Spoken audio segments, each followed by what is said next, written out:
नमस्कार दोस्तों, आज 3 दिसंबर 2025 की 10 बड़ी और तेज खबरें लेकर आया हूँ, सीधी, सच्ची और ताजा।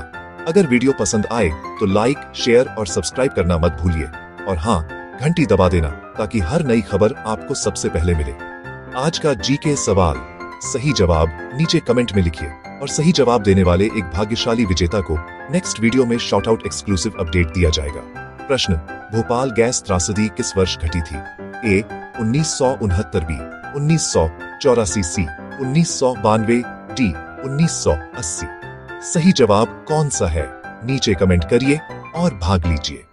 अब शुरू करते हैं सीधे खबरों पर। खबर 1, संसद के शीतकालीन सत्र में एसआईआर को लेकर बवाल। संसद के शीतकालीन सत्र के दूसरे दिन दोनों सदनों में स्पेशल इंटेंसिव रिवीजन यानी एसआईआर को लेकर भारी हंगामा हुआ। विपक्ष ने संसद परिसर में प्रदर्शन कर नारेबाजी की। राहुल गांधी ने प्राइवेसी का अधिकार होने की बात उठाई। स्पीकर ओम बिरला ने सदन बाधित होने पर नाराजगी जताई। संसद की कार्यवाही बार बार स्थगित हुई और पारित कामकाज प्रभावित रहा।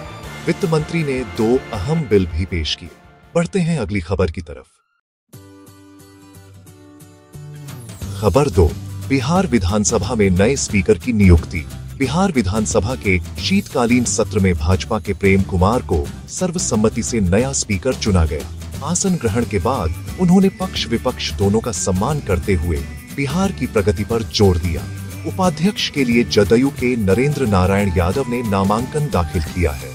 विधानसभा को 1 दिसंबर से पूरी तरह पेपरलेस बनाया गया। डिजिटल संदर्भ से प्रशासनिक प्रक्रियाएं और पारदर्शिता बढ़ाने का कदम बताया गया। बढ़ते हैं अगली खबर की तरफ। खबर 3, उत्तर प्रदेश में धान खरीद में बड़ा सुधार और किसानों को राहत। उत्तर प्रदेश सरकार ने धान खरीद में सुधार के लिए 5000 क्रय केंद्र खोले और समय पर भुगतान सुनिश्चित करने के निर्देश दिए। किसान रजिस्ट्री में देरी पर सख्त चेतावनी दी गई है ताकि किसानों को आर्थिक हानि न उठानी पड़े। सौर पंप पर 90% तक सब्सिडी का लाभ मिल रहा है। आवेदन 15 दिसंबर तक स्वीकार होंगे। मुख्यमंत्री ने डिजिटल कृषि और सोलर लोन जैसी योजनाओं से खेती को आधुनिक बनाने पर जोर दिया। बढ़ते हैं अगली खबर की तरफ। खबर 4, राजस्थान में पेंशन योजना में 11 नए नियम लागू किए गए हैं। केंद्र सरकार ने 2 दिसंबर 2025 से वृद्धावस्था, विधवा और विकलांग पेंशन योजनाओं में 11 नए नियम लागू किए हैं। नए नियमों में पेंशन की तारीख 5 तारीख तय की गई है। पेंशन राशियों में इजाफा किया गया है। डिजिटल पेंशन कार्ड और सालाना लाइफ सर्टिफिकेट की शर्त प्रमुख है। 5 दिसंबर से बड़े राज्यों में 6000 रुपए पेंशन भेजी जाएगी। राजस्थान ने भी प्रतिमाह 1500 रुपए पेंशन देने की घोषणा की है। प्रशासन ने त्वरित क्रियान्वयन के आदेश भेजे हैं। बढ़ते हैं अगली खबर की तरफ। खबर 5, मध्य प्रदेश में मंत्रियों का परफॉर्मेंस रिव्यू। मध्य प्रदेश के मुख्यमंत्री डॉ मोहन यादव ने विभागों का विस्तृत कार्य समीक्षा कर मंत्रियों का परफॉर्मेंस रिव्यू लिया। कांग्रेस नेता जीतू पटवारी ने कुछ मंत्रियों पर गंभीर आरोप लगाए, जिससे सियासी गुजरफिर बनी। भोपाल में हुए एक शादी समारोह में हिंसा के मामले में एक आरोपी गिरफ्तार हुआ।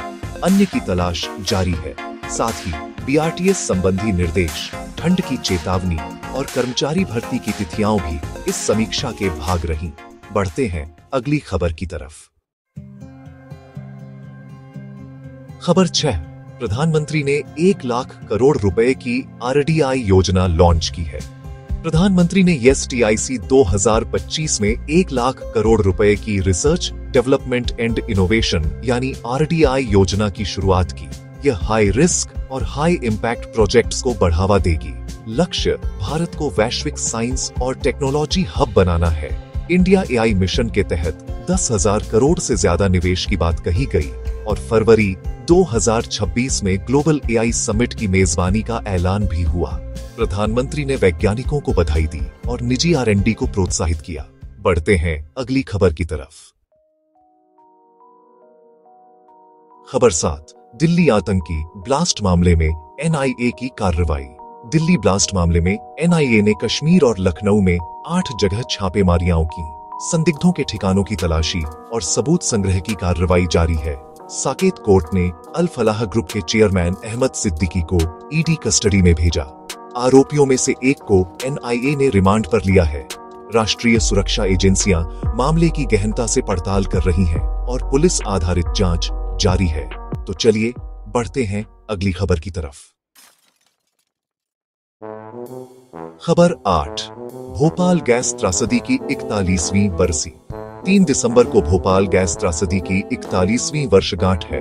2 से 3 दिसंबर 1984 की रात हुए इस हादसे ने हजारों लोगों की जान ले ली और सच कहूं तो व्यापक स्वास्थ्य व पर्यावरणीय प्रभाव छोड़े। पीड़ितों की याद में मोमबत्ती रैली और श्रद्धांजलि सभाएं आयोजित की जा रही हैं।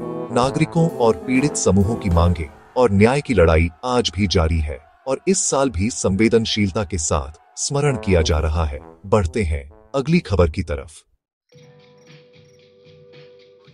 खबर 9।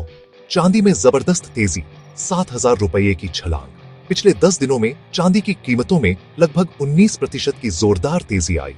चांदी ने 7,000 रुपये की भारी छलांग लगाकर जीवन उच्च 1,83,000 छुआ। वैश्विक कारणों में चीन में सप्लाई संकट, डॉलर इंडेक्स की कमजोरी और दिसंबर में दर कट की उम्मीदें शामिल बताई जा रही हैं। सोना भी चढ़कर 1,30,700 रुपये के ऊपर बंद हुआ। बाजार में इन मूव्स से निवेशकों और ज्वेलरी सेक्टर में हलचल दिख रही है। बढ़ते हैं अगली खबर की तरफ। खबर 10। बिहार और अन्य राज्यों में कानून व्यवस्था की घटनाएं। कई राज्यों में अलग अलग कानून व्यवस्था घटनाएं रिपोर्ट हुई। किशनगंज में राजस्व कर्मचारी 2,50,000 रुपए रिश्वत लेते गिरफ्तार। सीवान में नकाबपोशों द्वारा ज्वेलरी लूट। वैशाली में बड़े रिपोर्टेड लूट के मामले और बरेली में संदिग्ध शव मिलने की खबरें शामिल हैं। लोको पायलटों का आक्रामक हड़ताल आह्वान और उत्तर प्रदेश में पुलिस पर हमले की खबरें भी चिंतित करने वाली रहीं। स्थानीय जांचें प्रगति पर हैं और कई मामलों में गिरफ्तारी की कवायद जारी है। बढ़ते हैं अगली खबर की तरफ। कैसी लगी आपको ये सारी खबरें? मुझे कमेंट्स में जरूर बताइए। अगर वीडियो अच्छा लगा हो तो इसे लाइक कीजिए और अगर आपने चैनल को सब्सक्राइब नहीं किया है तो अभी सब्सक्राइब कीजिए। साथ ही घंटी के निशान को दबाना मत भूलिएगा ताकि आपको हमारी हर नई वीडियो का नोटिफिकेशन सबसे पहले मिले। मैं फिर मिलूंगा ऐसी ही अच्छी और खास खबरों के साथ। तब तक के लिए जय श्री राम, जय हिंद, वंदे मातरम।